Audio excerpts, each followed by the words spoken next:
Ipinaliwanag niya na gumawa siya ng porma sayon upang sugpuin at makalipas ang ilang oras, lumipad sila ni Jianxing sa lugar kung saan nakatusok ang sibat sa lupa, nakatayong napapalibutan ng mga magical spells ni Juan.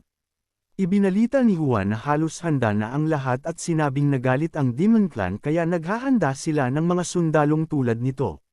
Nagpasya si Jianxin na dapat nilang ipaalam ito sa ibang clan sa lalong madaling panahon, para makapag-iingat sila ng maaga. Sumang-ayon si Juan, ngunit nabanggit na kailangan nilang ayusin muna ito.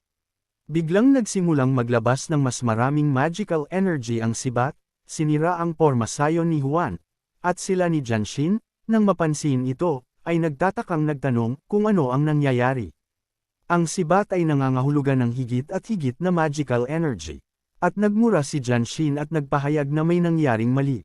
Sinubukan ni Juan na manatiling kalmado at pasimpleng idiniin ang kanyang mga labi at maingat na sinilip ang sibat, na unti-unting naglaho sa portal na tila nagpapagana ng magic. Nagpadala siya ng atak patungo dito, na sumisira sa enerhiya ng sibat habang ang magic ay nawala. Si Shiyun, na lumipad papalapit, ay nahulaan na ang Demon Elder ay nagpasya na kunin ang sibat mula rito. Pinunasan ni Fengber ang kanyang kamao, at sinabing wala ng oras para makipag-usap ng hulaan, na lohikal na hindi niya basta-basta itatapon ang nilikhang ginugol niya ng napakaraming oras at pagsisikap para kay Jianxin, pinagsisihan na nauubos ang kanilang enerhiya, dahil alam niya na sa estado ay hindi nila mapipigilan. Nakakuyom ang kamao ng matandang Juan na nakatalikod sa kanila, iniisip na hindi niya maipapaalam kay Jianxin kung gaano talaga siya kalakas.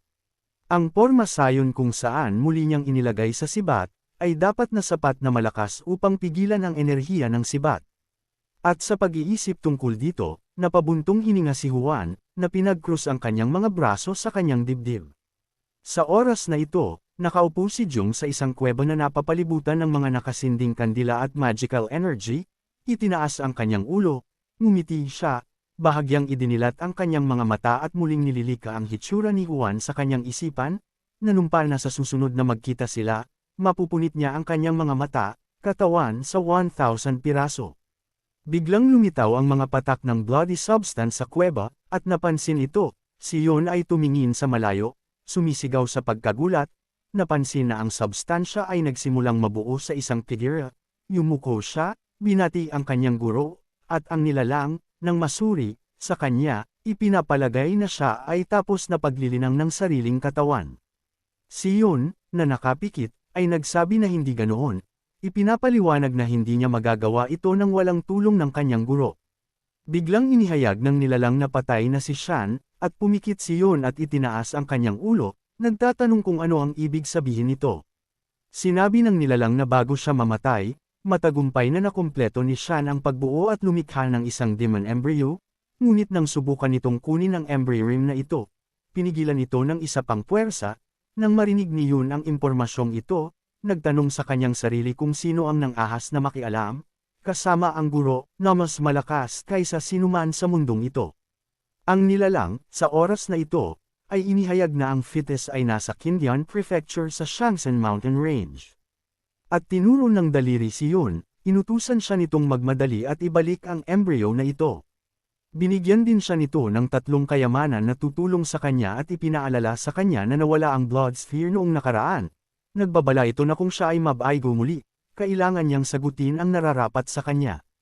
Nakayuko ang kanyang ulo, sinabi ni Yon na susundin niya at nangakong tutuperin niya ang utos ng guro at ibabalik ng ligtas ang prutas.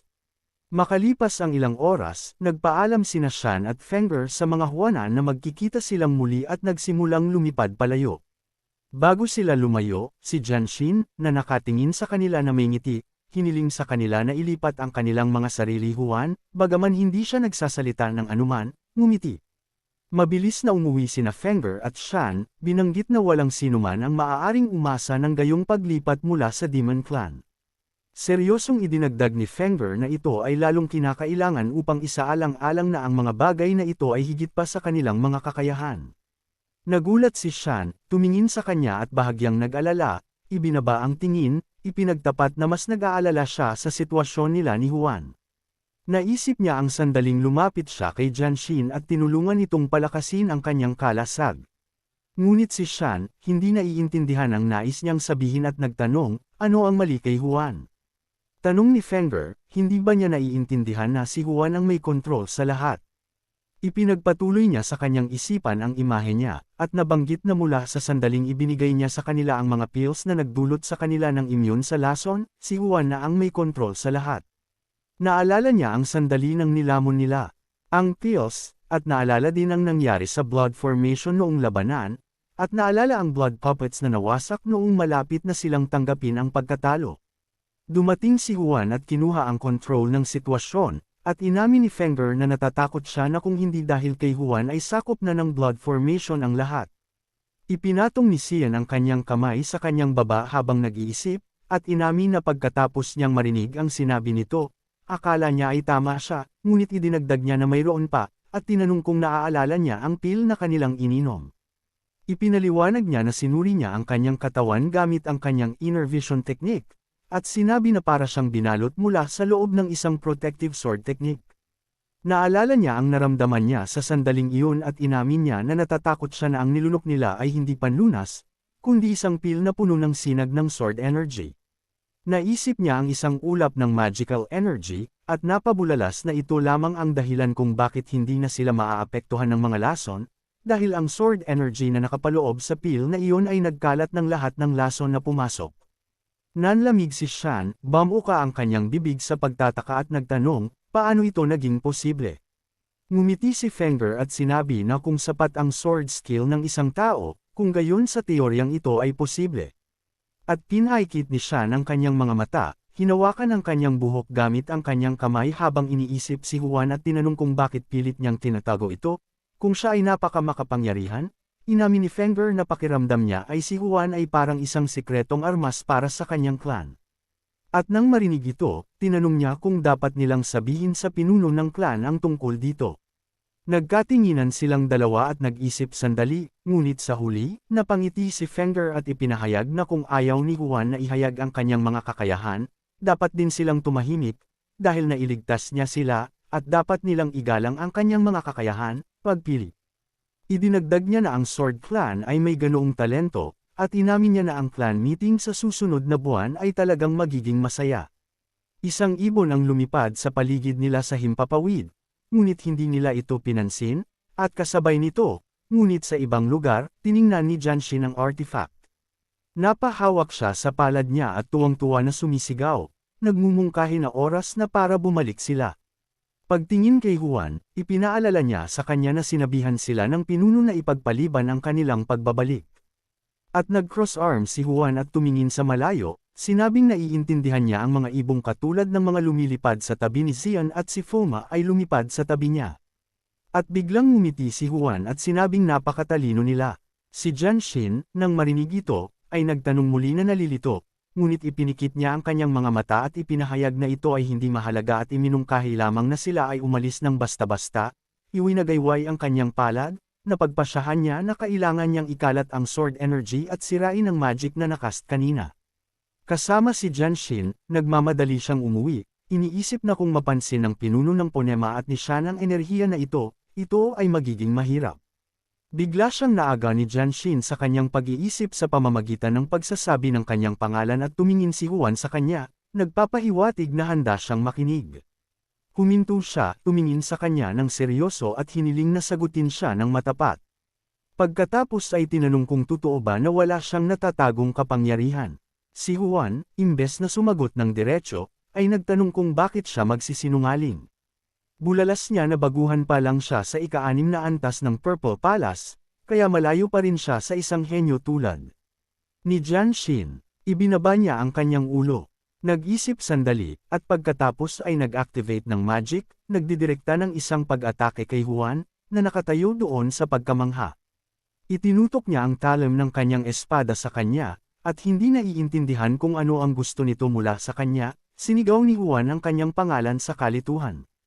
Siya ay patuloy na tumingin sa kanya ng seryoso, at kalaunan ay nagdirekta ng isang pag-atake patungo sa kanya, na naging sanhi ng bahagi ng damit ni Juan na napunit. Sa kabila nito, nagpatuloy siya sa pagiging kalmado at pasimpleng tumingin sa magical energy pati na rin sa librong nagsimulang mahulog mula sa punit-punit na bulsa. Nagulat, kinakabahan siyang ngumiti nang mapansin niya ang libro, at nagsimulang pagpawisan dahil sa tensyon. Ngunit bago pa niya ito mabawi, hinarang ni Janshin ang libro, kinuha ito para sa sarili, at ngumisi habang nakatingin sa libro. Gayunpaman, nang mapansin niya ang babaeng nakalarawan dito, na napapalibutan ng mga bulaklak at mga pusong nakaguhit dito, siya ay nanlamig sa kahihiyan at nanlaki ang kanyang mga mata. Si Juan, na medyo napahiya, ay tumahimik, at kinuha ang libro mula sa kanya, hiniling sa kanya na hayaan siyang magpaliwanag. Ipinaliwanag niya na ito ay isang medyo sikat na libro, ngunit sa kabila ng kanyang paliwanag, si Janshin ay nahihiya at nabigla pa rin, inamin na hindi niya inakala na siya ay nasa isang bagay na ganoon. Ang imahe ng kanya sa kanyang ulo ay tila nagsimulang masira, at si Juan na naghihintay sa libro ay nagsabi na ang larawan sa pabalat ay para lamang sa pansin, ngunit sa katunayan, ito ay isang seryosong kwento ng pakikipagsapalaran na nagpapakita ng isa pang larawan. Ipinaliwanag niya na hindi ito ang naisip ni Janshin, ngunit lalo lamang siyang napahiya nang ipakita sa kanya ang isa pang larawan, tumalikod ito sa kanya at sinigaw ang kanyang pangalan. Sa sobrang galit na ipagpatuloy ang kanyang pangungusap, si Juan, na inilahad ang kanyang palad, ipinaliwanag na ito ay misunderstanding lang at ipinaliwanag na ang mga ito ay mga ilustrasyon na nilalayong makaakit ng pansin. Ipinaliwanag niya na ito ay isang kwento tungkol sa isang binata na bahagi ng isang clan at ang kanyang mga relasyon sa kanyang mga kasamang babae. Ito ay isang orthodox adventure story na napakapopular sa mga monghe at ordinaryong tao, na may mga update na lumalabas tuwing 3 buwan.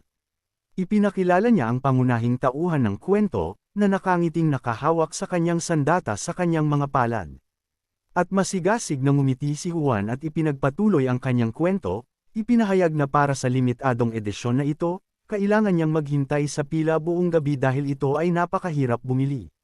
Sa wakas na unawaan kung ano talaga ang mga bagay-bagay ay humingi ng tawad si Janshin para sa mga punit na damit at nangako na babayaran niya ang lahat. Napansin niya na hindi niya iniwasan ang sword, iniwan ang kanyang damit na punit, at nagtaka siya, sa pagkabigla, kung wala ba talaga itong natatagong kapangyarihan. Inamin niya ng malakas na naisip niya na dapat niyang ihinto ang pagbabasa ng ganoong uri ng panitikan dahil ang uri ng bagay na iyon ay tinatawag na fiction sa isang clan at ipinagbabawal. Si Juan ay tumingin lamang sa kanya at siya ay naging mas seryoso, patuloy na binanggit na ang kanilang pinuno ay naisip na ito ay nakakagambala sa pagsasanay, at na si Juan, higit sa sinuman, ay kailangang magsikap sa kanyang sarili. Tumanggo siya, ipinikit ang kanyang mga mata, nangako na gagawin niya iyon.